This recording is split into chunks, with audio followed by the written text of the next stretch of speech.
Hi friends, Maggie Marr here, founder of Maggie Marr Legal PC, an entertainment law firm dedicated to the needs of creatives. I'm also a USA Today best-selling author of over 20 books.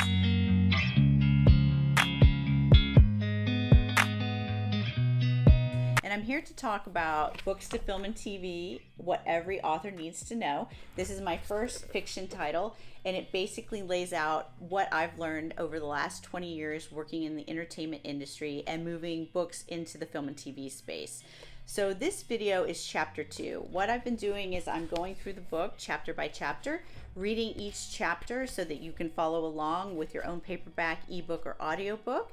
I'm also giving thoughts on each chapter to try to give additional information that can be helpful. So we're at chapter 2. This is the chapter 2 video. If you have questions that pop into your mind, please drop them below the video and we'll try to answer those. All right, chapter 2. In Hollywood, everyone knows somebody. I am an author. I've always been an author, and I will always be an author. I'm also a former motion picture literary agent working in subsidiary rights, which are big words for books to film and TV, and motion pictures, and an entertainment attorney. But all of this fancy knowledge started where all great stories start in Hollywood. My story started in the agency mailroom.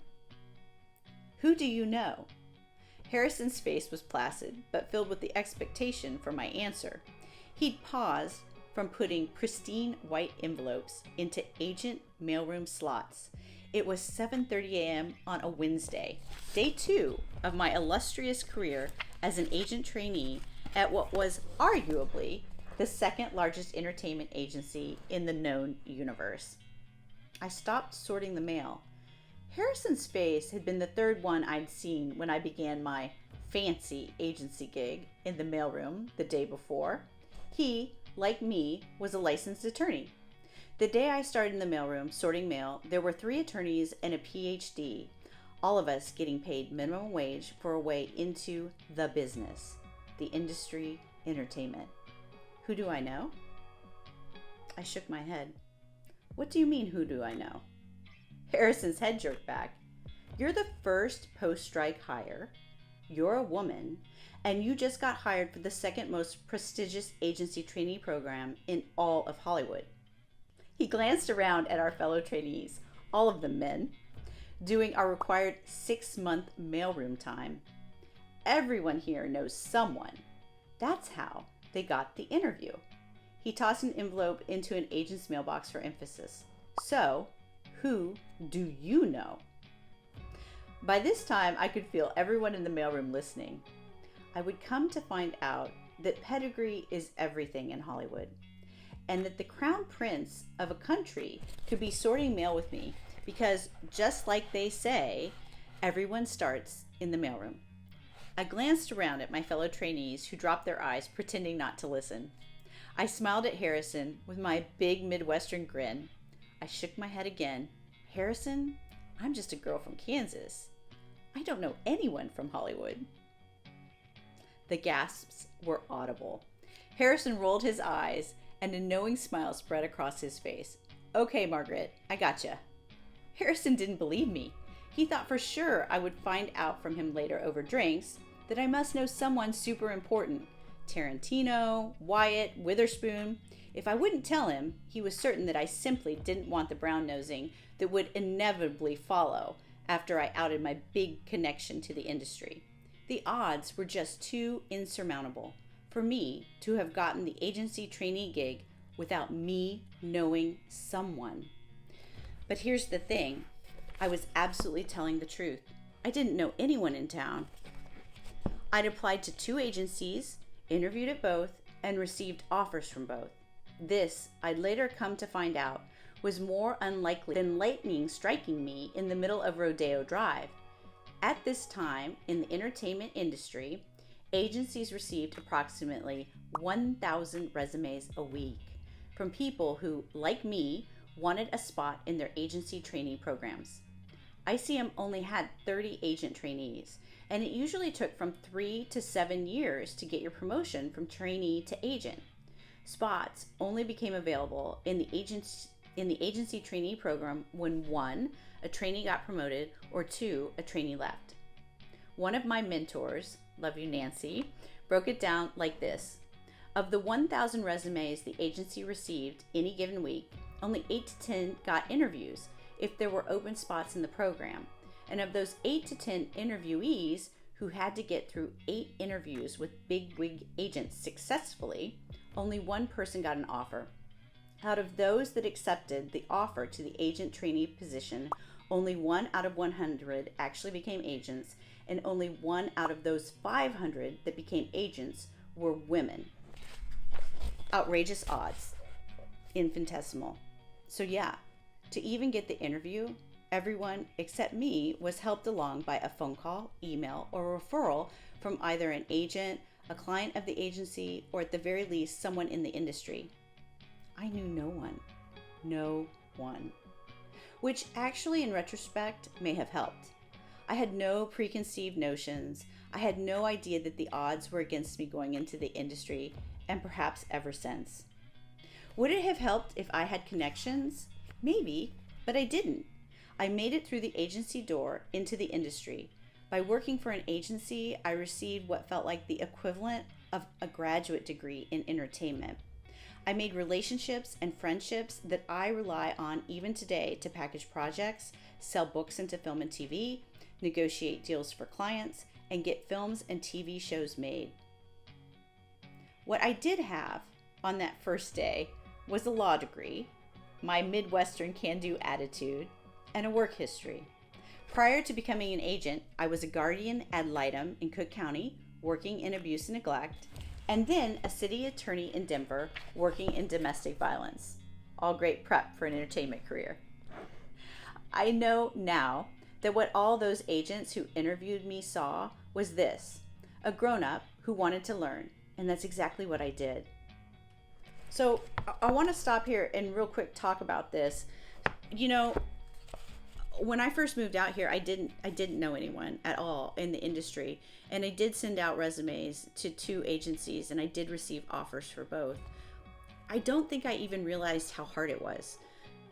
When I met with Nancy Orr the first time and she interviewed me, she was head of HR at ICM, and that interview was great. I enjoyed speaking with her, and I told her that I wanted to learn about the industry and become an agent. The next step at that time, and keep in mind this was years ago and things have changed as to how people become agent trainees, I had to go, I thought it was 13, but looking back it may have been 8 interviews with agents, all in different divisions of the agency, but all of them were part of the agent trainee panel, and they helped to supervise, oversee, mentor people like myself who entered the program to become good agents. That was a long week with all those interviews, with a number of agents. I think I made 3 or 4 trips back to ICM and did 2 or 3 interviews a day. And I was really so grateful and so surprised when I got the offer, because I had done a lot of reading about the industry, and I did know that I needed to learn all the things I didn't know. That yes, it was great that I had a law degree. It was great that I had a job and had a work history. I had done trials in front of juries and had a lot of experience that way. But I didn't know entertainment, and I didn't know enough to know what I didn't know. I really saw working in the mailroom as an opportunity to better understand all the things that went on in an agency, because we did the mail deliveries, and in doing the mail deliveries, we got to meet all of the assistants who they themselves either wanted to become executives or agents. We got to see the type of material that went to the agents. We got to hear the conversations that they had with buyers. I got to learn so much, and I also got to create friendships with all the people that were assistants and agent trainees, as well as the agents, that I still lean into to this day. The first 6 months in the mailroom they were amazing. They were hard. I had to pick up the mail at the post office, and I had to bring it, and we had to sort it and deliver it, because not everything was as digital as it is now. And we also had to run errands for the agency, and I remember sometimes we would have to drive visiting clients around, or do all kinds of things like that. And it was remarkable and tremendous. I look back on that time with a great deal of happiness.